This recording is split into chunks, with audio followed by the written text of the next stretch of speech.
Hello friends, job information चैनलলৈ আপোনালোকক পুনৰবাৰ স্বাগতম জনালো। আজি আমি আলোচনা কৰিম প্ৰধানমন্ত্ৰী আৱাস যোজনা গ্ৰামীণ য'ত চৰকাৰী ঘৰ প্ৰদান কৰা হয় তাতে আপোনালোকৰ জব কাৰ্ড লাগিব নেকি আৰু কি ডকুমেন্টছ লাগিব আমি এইটো ভিডিঅ'ত জানিবলৈ চেষ্টা কৰিম আৰু ভিডিঅ'টো ভাল লাগিলে লাইক কৰিব, কমেন্ট কৰিব আৰু সাবস্ক্ৰাইব কৰিবলৈ নাপাহৰিব। আহকচোন চাও আমি কি ডকুমেন্টছৰ প্ৰয়োজন হ'ব এইটোত আপোনালোকে ইয়াতে চাব পাৰিব। প্ৰধানমন্ত্ৰী আৱাস যোজনা গ্ৰামীণত আপুনি যদি চৰকাৰী ঘৰৰ কাৰণে আবেদন কৰিব বুলি ভাবিছে তেন্তে আপোনালোকৰ তাত জব কাৰ্ড থকাটো বাধ্যতামূলক। কাৰণ চৰকাৰী ঘৰ এটা পাবলৈ আপোনালোকে নিজৰ জব কাৰ্ড থাকিব লাগিব। তাতে আপোনালোকৰ টকাসমূহ দিয়া হ'ব আৰু জব কাৰ্ডৰ লগত বেংক একাউণ্ট আপোনালোকৰ লিংক থাকিবই লাগিব।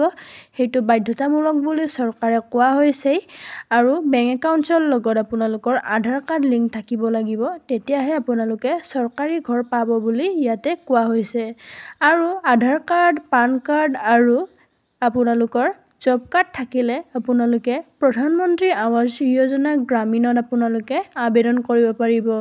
এইখিনিয়ে ডকুমেন্টছ আপোনালোকক লাগিব বুলি ইয়াতে উল্লেখ কৰা হৈছে। আপোনালোকৰ ইতিমধ্যে আপোনালোকৰ ইয়াতে ভেৰিফিকেশ্যন প্ৰচেছো আৰম্ভ হৈ গৈছে। ইতিমধ্যে গাঁৱে আপোনালোকৰ ভেৰিফিকেশ্যন চলি আছে বৰ্তমান। আপোনালোকে তাতে পাৰ্টিচিপেট কৰিব। আপোনালোকৰ ডকুমেন্টছ ভেৰিফিকেশ্যন হৈ যাব বুলি ইয়াতে উল্লেখ কৰা হৈছে। আৰু যদি আপোনালোকে নিজে আপোনালোকৰ ডকুমেন্টছ ভেৰিফিকেশ্যন কৰিম বুলি ভাবিছে তেন্তে আপোনালোকে ইয়াতে আৱাস প্লাছ বুলি আপোনালোকৰ এটা এপছ আছে, তাতে সেইটো আপোনালোকে ডাউনলোড কৰি তাতে আপোনালোকৰ ডকুমেন্ট ভেৰিফিকেশ্যন কৰিব পাৰিব। আজিলে এইখিনি আছিলে আৰু কিছুমান ভিডিঅ' আহিলে আপোনালোকক জনাবলৈ চেষ্টা কৰিম। আজিলে এইখিনিয়ে, ধন্যবাদ জনালো আপোনালোকক।